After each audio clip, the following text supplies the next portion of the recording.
Good morning, students. Myself, Dr. Rajeshwari HV, working as an assistant professor in chemistry, JSS College, Gokak. In this video, let us understand electron spin resonance spectroscopy. The electron spin resonance spectroscopy is also known as EPR or EMR spectroscopy. So, in short, ESR means electron spin resonance and EPR electron paramagnetic resonance, and the expansion of EMR is electron magnetic resonance spectroscopy. So, let us understand the principle behind the electron spin resonance spectroscopy.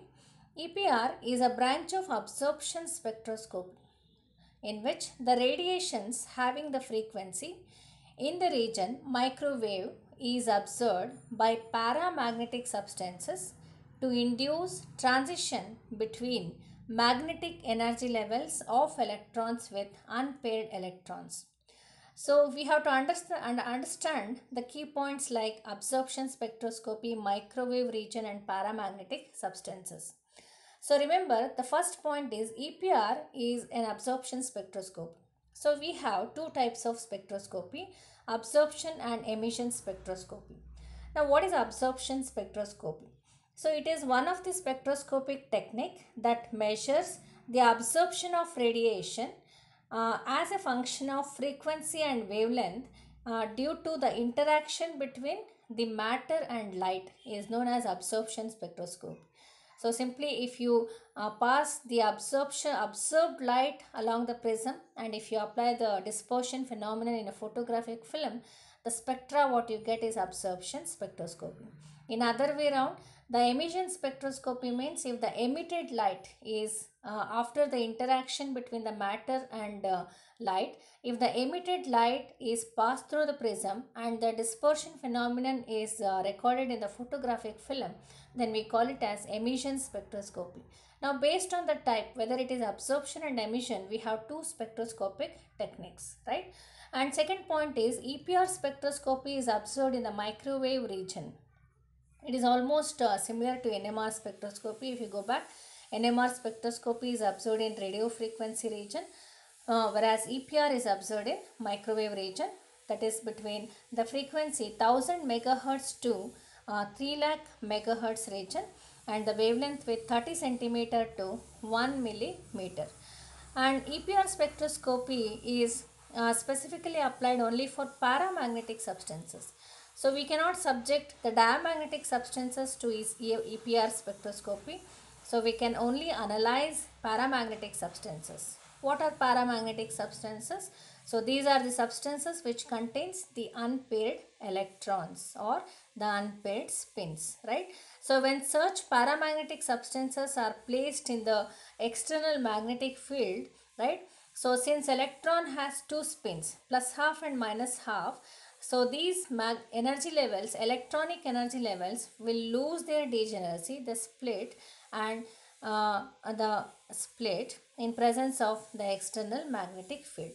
So that is the principle of EPR spectroscopy. So we can recollect once again, EPR is a branch of absorption spectroscopy in which radiations having the frequency in the region, in the microwave region, is observed by paramagnetic substances to induce transition between magnetic energy levels of electrons with unpaired spins.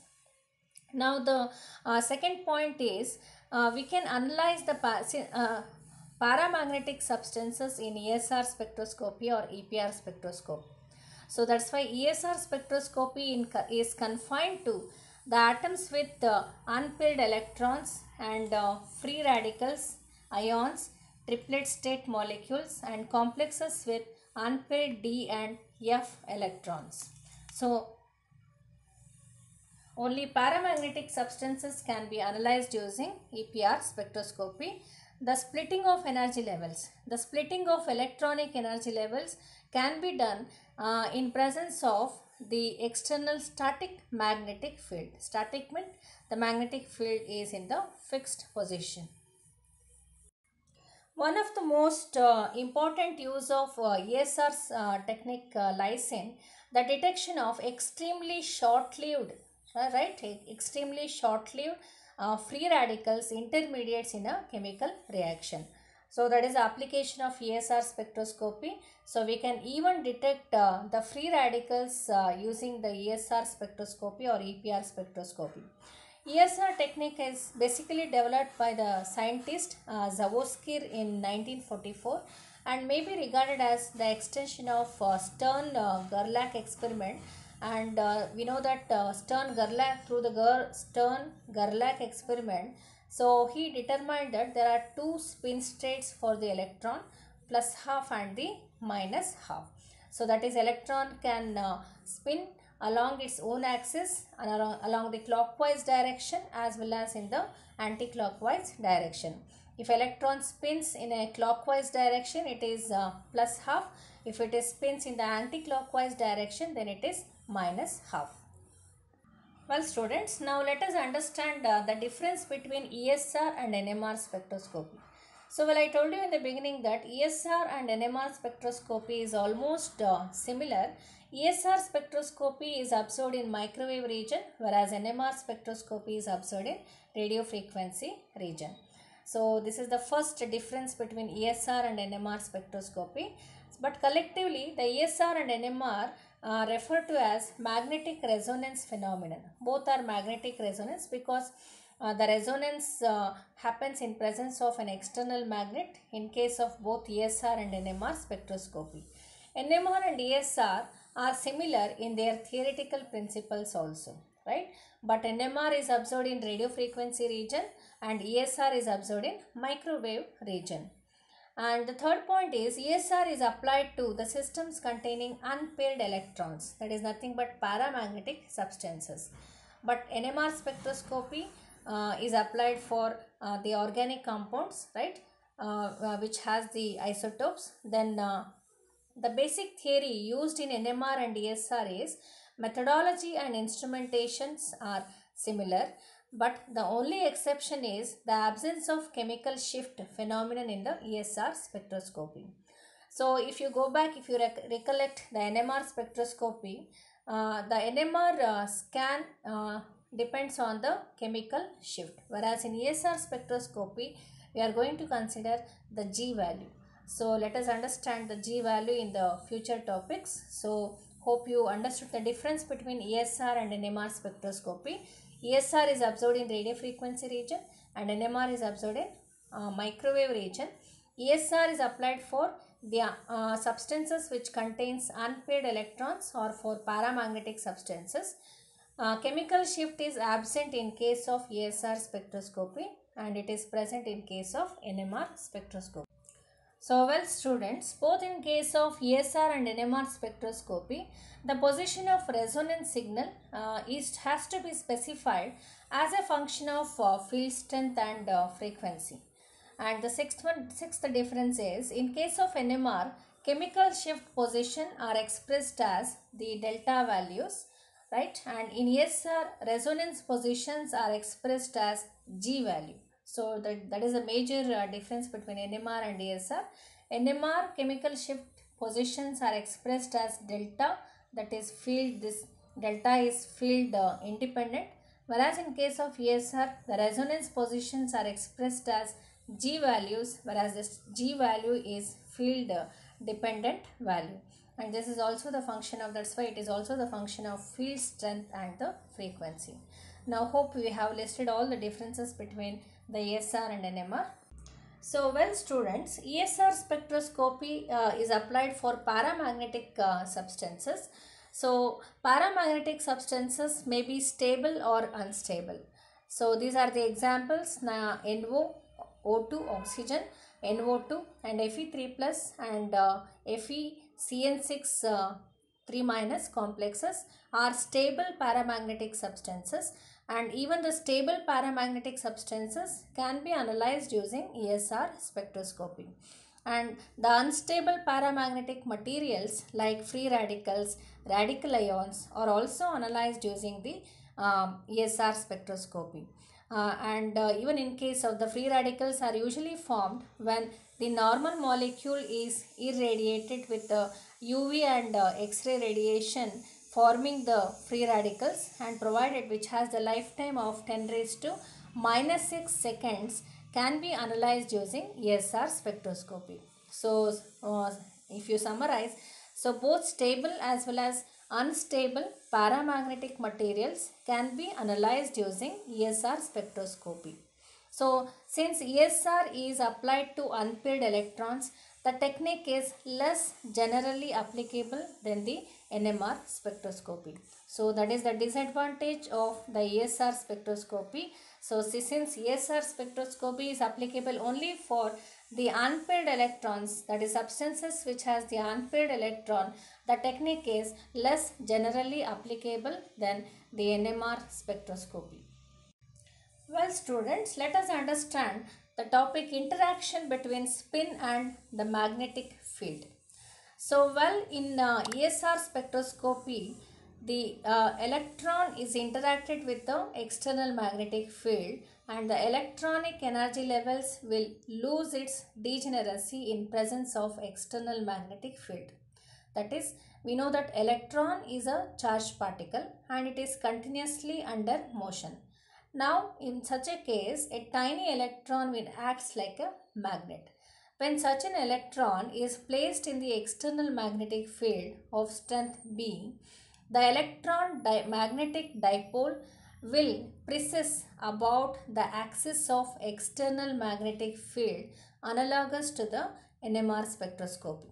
So, if you recollect once again, so if you place an electron which has the magnetic dipole moment. So I told you why the electron has dipole moment, because electron is a charged particle and it is continuously under motion.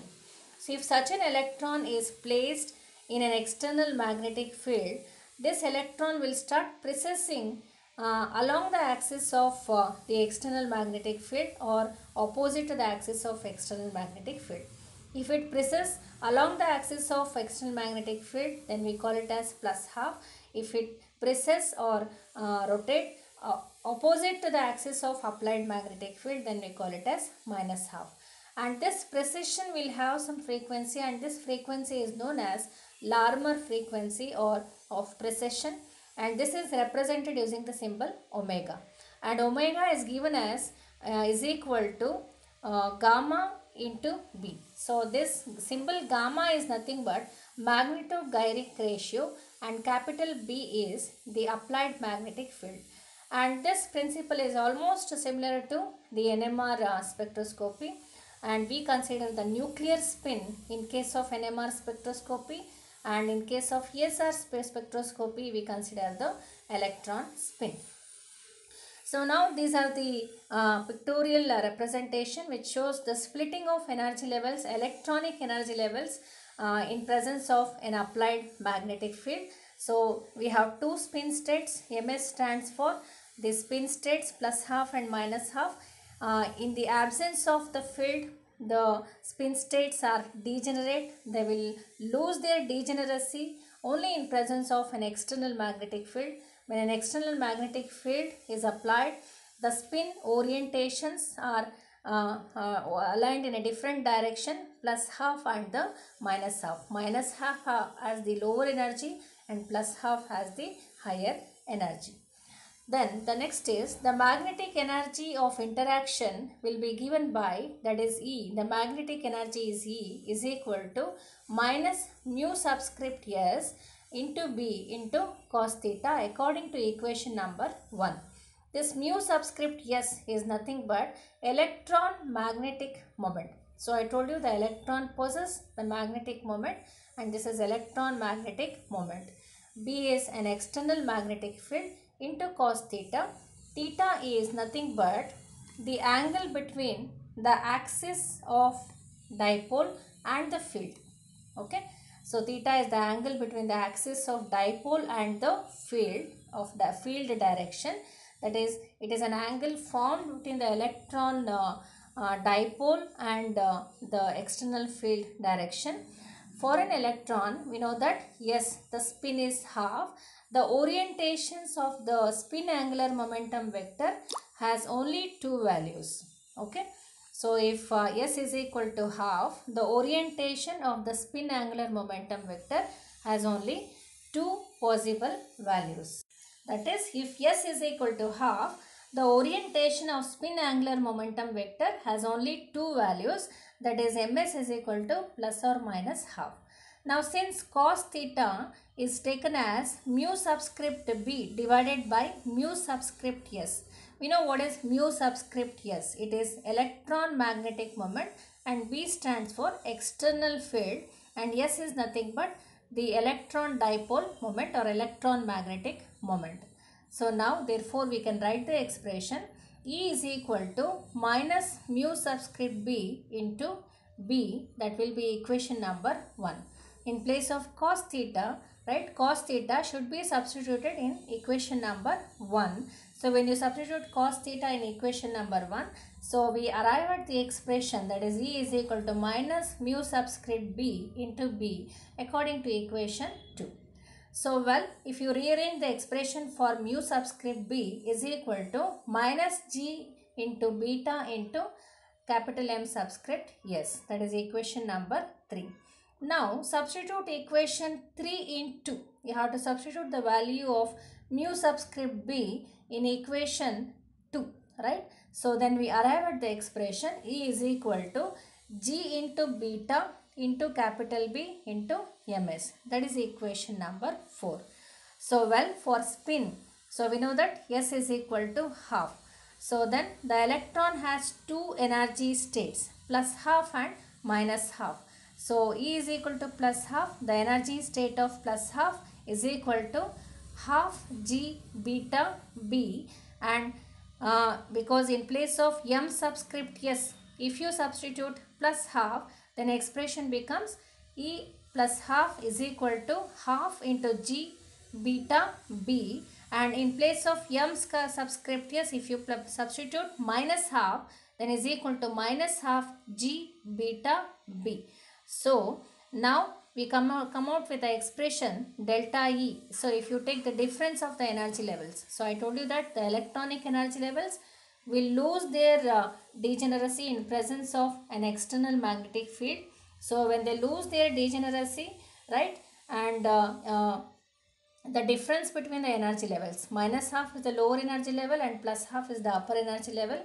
The difference between the electronic energy levels, that is delta E, is given by G beta B. So because it is higher energy level minus lower energy level, so delta E is nothing but E2 minus E1. If you substitute these values, this is higher and this is lower, then we arrive at the expression delta E is equal to G beta B. Okay, so now E minus half is lower energy state magnetic moment in the direction of the magnetic field, right? So whereas E plus half is the higher energy state magnetic moment opposite to the direction of the magnetic field. Now the splitting of electronic energy levels are shown once again here. So this is without field. When you apply the external magnetic field, the electronic spin states will split up into minus half and plus half. Minus half has the lower energy and plus half has the higher energy.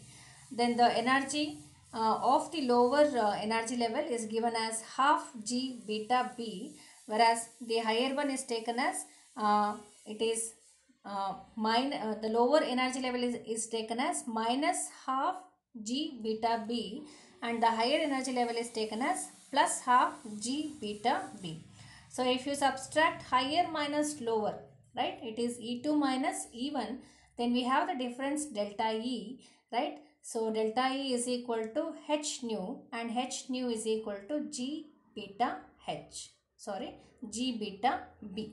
So we can write g beta b here. So b is nothing but the external magnetic field. Now this delta E is equal to h nu is known as the resonance condition. Delta E is equal to h nu is equal to g beta b is known as the resonance condition.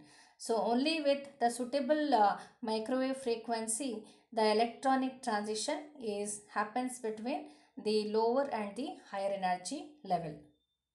So once again, delta E is equal to h nu is equal to g beta b is the resonance condition, where h is the Planck's constant and b is the applied magnetic field, and beta is the Bohr's magneton, right? So beta, the Bohr's magneton, is written as EH divided by 4 pi mc, where h is the Planck's constant and m is the mass and c is the velocity of the light. And if you substitute the values, then we arrive at the value 0.9723 into 10 raised to minus 20 erg per Gauss, or 9.273 into 10 raised to minus 24 joules per Tesla.